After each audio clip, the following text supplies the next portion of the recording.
Salut les abonnés, ça fait super plaisir de vous retrouver. Aujourd'hui, une revue G.I. Joe The Rise of Cobra avec le Rockslide Atav. En fait, il s'agit ici d'un remodeling total d'un premier modèle G.I. Joe, un modèle de première génération. Donc le nom a changé, le molde a changé, on peut presque dire que c'est du nouveau, mais ce n'est pas vraiment le cas. On regarde tout de suite la boîte de plus près.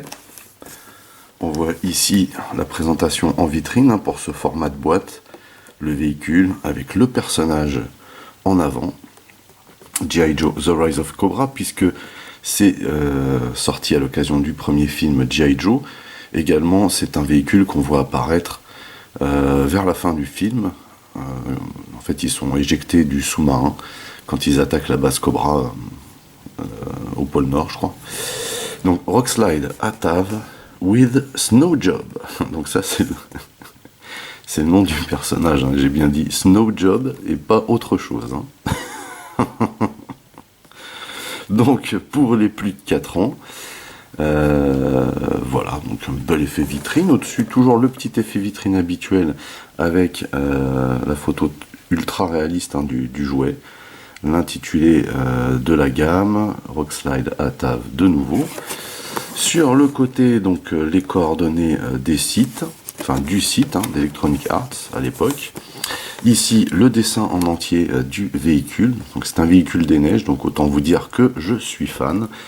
Ici, du blabla, des coordonnées, etc., etc. En dessous, pardon. Alors en dessous, on a la carte du personnage, donc Snow Job, voilà. Avec son matricule et ses compétences. Voilà.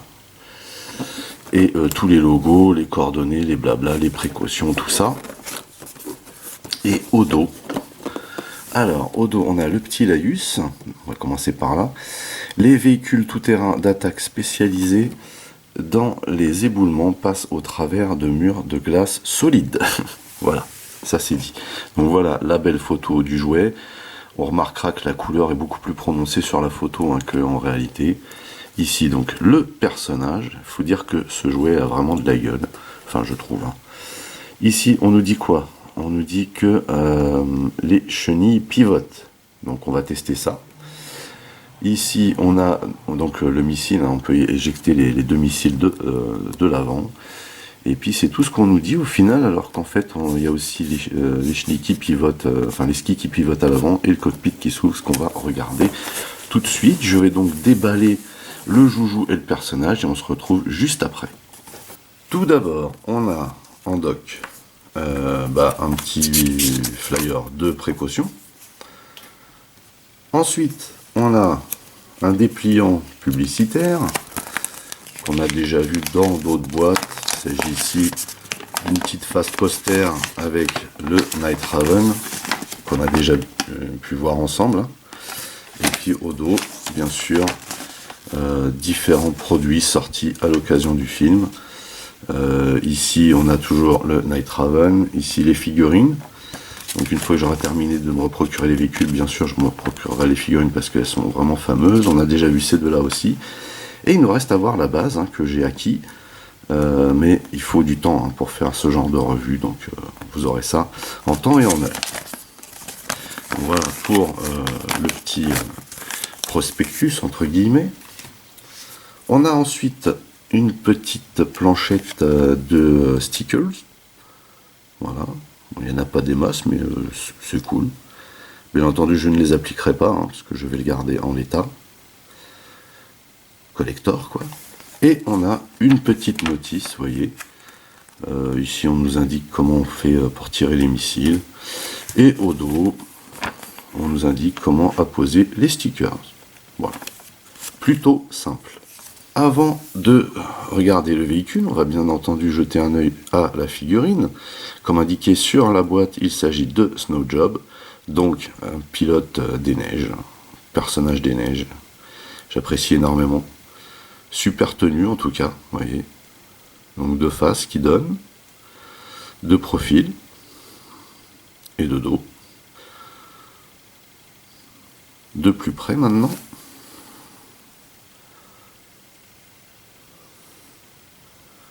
Donc là on voit pas trop son visage, hein, parce qu'il y a la capuche, il y a les lunettes. On a des petites sacoches. On a un effet de veste avec du camo gris, hein, sur du blanc, avec du vert ici, vous voyez, sur les attaches du manteau là. On a encore des pochettes ici, on a un holster là. Ici une petite boîte. Plutôt jolie, hein. Encore une fois, hein, ces figurines de la gamme The Rise of Cobra sont vraiment terribles. Bien entendu, on a toujours le trou dans le dos, hein, pour un éventuel sac à dos ou autre type d'équipement. Alors, ce qui est intéressant sur cette figurine, c'est que vous voyez, il a une capuche, mais elle peut se retirer. Vous voyez, pour donner ça. Ce qui est pas mal, hein. Mais ce qui est fun aussi, c'est qu'on peut retirer les lunettes. Et donc là, on voit la tête du personnage. Ça rigole pas. Autre accessoire aussi qui est bien sympa, donc c'est son pistolet. Vous voyez qu'on a une sacoche ici, enfin un holster qui ferme.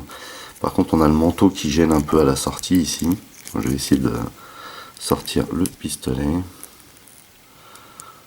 Pas évident, hein. Voilà. Voilà un petit pistolet à l'ancienne, hein. Vraiment cool. Donc voilà pour les accessoires. Au niveau des articulations, on a la même chose, hein, sur ces figurines, c'est-à-dire que vous voyez la tête, hein, pivote très bien de droite à gauche, pivote de haut en bas autant que faire se peut. Les bras, ils tournent comme ceci, on peut les lever de cette manière, il y a une rotation au niveau du coude, on peut également plier le coude, alors dans quel sens, je ne sais pas.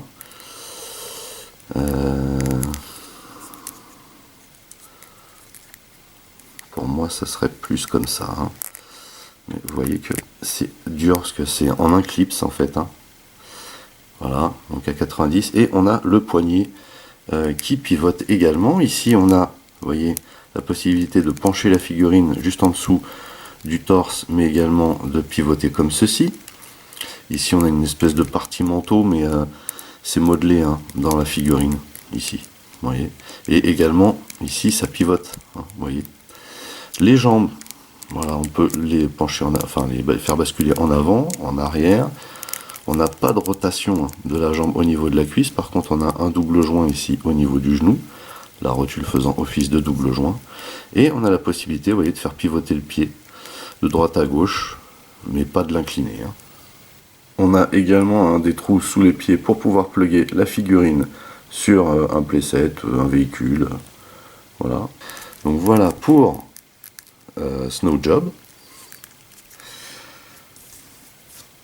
Hein, avec mes bêtises, j'allais dire autre chose.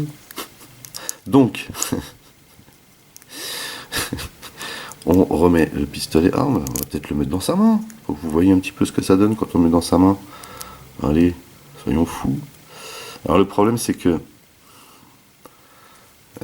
on n'a pas, vous voyez, dans le molde de main, on a ici l'index là qui dépasse, mais c'est un petit peu compliqué de le glisser dans devant la gâchette, vous voyez, vu que c'est un bloc, ça tient pas extra. Alors ça tient comme ça, mais et encore, et ça tient comme ça là, mais voilà, c'est pas, on n'est pas au top, hein. Voilà, donc ça c'est un petit peu dommage. Je suis désolé pour le flou. Donc on va le remettre dans sa pochette finalement, hein. Voilà, ce sera plus sage. Il est très bien ici ce pistolet, je trouve. Voilà. Voilà pour ça. Ensuite, on va lui remettre ses lunettes. Ça c'est cool, hein. Elles sont plutôt stylées ces lunettes. Voilà. La classe. Et on lui remet... Et non, je la mets pas dans le bon sens. On lui remet sa capuche. Et là, ça fait vraiment... pilote des neiges, hein. Terrible. Terrible. Et voici donc le Rockslide Atav. Alors j'aime beaucoup la ligne, hein, de ce véhicule. Comment dire, c'est une espèce de gros moule, hein, vous voyez. Il n'y a rien d'extraordinaire dans ce véhicule, si ce n'est son look et le fait que ce soit un véhicule des neiges, hein, soyons clairs. Par contre, il a une superbe déco. Pour commencer, déjà, il roule pas super bien, parce qu'on a des roues uniquement sur les chenilles arrière, vous voyez. À l'avant, c'est censé juste glisser, hein, il n'y avait pas l'espace pour mettre des roues ici. Donc, ça roule et ça glisse en même temps. Voilà. Et par contre, il a un super look. J'aime beaucoup ce véhicule. Si on regarde de près, on a beaucoup de moldes, vous voyez déjà sur les canons qui sont sur les skis. Alors à savoir que les skis avant, hein, ils pivotent, droite à gauche, un petit peu de haut en bas également, vous voyez, pour donner une articulation sur des déplacements. On a donc des énormes canons ici qui sont fonctionnels, hein. On a des missiles moulés, c'est un petit peu dommage qu'ils soient moulés ces missiles. Moi j'aurais bien aimé qu'ils... comment dire, qu'on puisse les enlever. Et il y avait la place pour le faire, je pense. Un petit peu dommage. Enfin, c'est très joli, hein. Justement, on a l'impression que ça peut s'enlever. Ici, on a des mitrailleuses. Donc autant vous dire quand même que c'est peut-être un petit véhicule, mais il est surarmé, hein. Donc bien entendu, hein, il y a quelques stickers qui sont posés d'emblée. Vous voyez, on les a ici. Pour tirer le missile, on appuie ici. Et c'est puissant, hein. Et puis c'est du gros missile, hein. Vous voyez, ça c'est plutôt cool. Voilà. Alors au niveau de la déco, c'est juste trop fun. Et vous voyez que ça n'a absolument rien à voir avec ce qu'on a sur la base, hein. Enfin sur la boîte, pardon, désolé, je pensais à autre chose. Ouais, la déco est vraiment très très très sympa. Il y a cet espace là derrière, vous voyez, qui bizarrement ne sert à rien. C'est un creux, voilà. On a cette fameuse chenille articulée ici. On ne sait pas pourquoi, mais c'est articulé, donc du coup on peut lever le véhicule de cette manière. Par contre les skis ne suivent pas, hein. Et c'est sur un clic, vous voyez, hop. Donc on utilise très peu au final cette possibilité. Ça c'est la roulette dont je vous parlais, et puis vous voyez qu'on a encore un petit mold en dessous, c'est plutôt cool. Moi j'aime bien, et j'aime beaucoup ce gros effet de visière, pardon, pour former le cockpit. Je trouve qu'il a un look fabuleux. Et justement en parlant de cockpit, toute cette partie là s'ouvre, vous voyez, pour venir placer le personnage à l'intérieur. Et vous voyez qu'à l'intérieur on a un beau siège, un beau guidon, parce qu'il s'agit quand même d'une motoneige améliorée, et la place bien entendu pour mettre le personnage. Et sur le guidon on a même les freins, vous voyez, et un mold sur le mini tableau de bord. Et donc on peut venir glisser Snow Job à l'intérieur, comme ceci. Alors je pense qu'on peut se donner le mal à un moment donné de glisser ses mains sur le guidon. Je pense que ça peut marcher. Il faut savoir quand même que tous les personnages, hein, qui ont des vêtements des neiges sont juste galères en fait à positionner, hein. Donc hop, et là hop, et donc là le personnage est à l'intérieur et ça rentre pile poil en fait. Bah écoutez, je pense qu'on a fait le tour de ce véhicule. Franchement, il est assimilé à un véhicule de première génération, mais il n'a absolument rien à voir avec à tout point de vue. Donc pour moi c'est vraiment un véhicule original, hein, qui comment dire, qui émerge dans le film, vous voyez, parce qu'il n'a rien à voir avec son ancêtre, tout simplement, à tout point de vue. Donc ouais, c'est vraiment un petit véhicule très sympa, une petite motoneige bien armée, bien lookée, petit camouflage bien sympa, une petite figurine bien sympa, c'est... voilà. Et voilà, pour moi c'est un véhicule qui est un petit peu entre guillemets sous-estimé, qui est passé dans les véhicules G.I. Joe communs entre guillemets, et pourtant franchement il déchire ce petit véhicule, hein. Et comme tous les véhicules des neiges G.I. Joe, j'ai envie de vous dire. Voilà, sur ce, n'oubliez pas hein, d'aller rendre visite à mes partenaires, dont le lien figure dans le descriptif de la vidéo.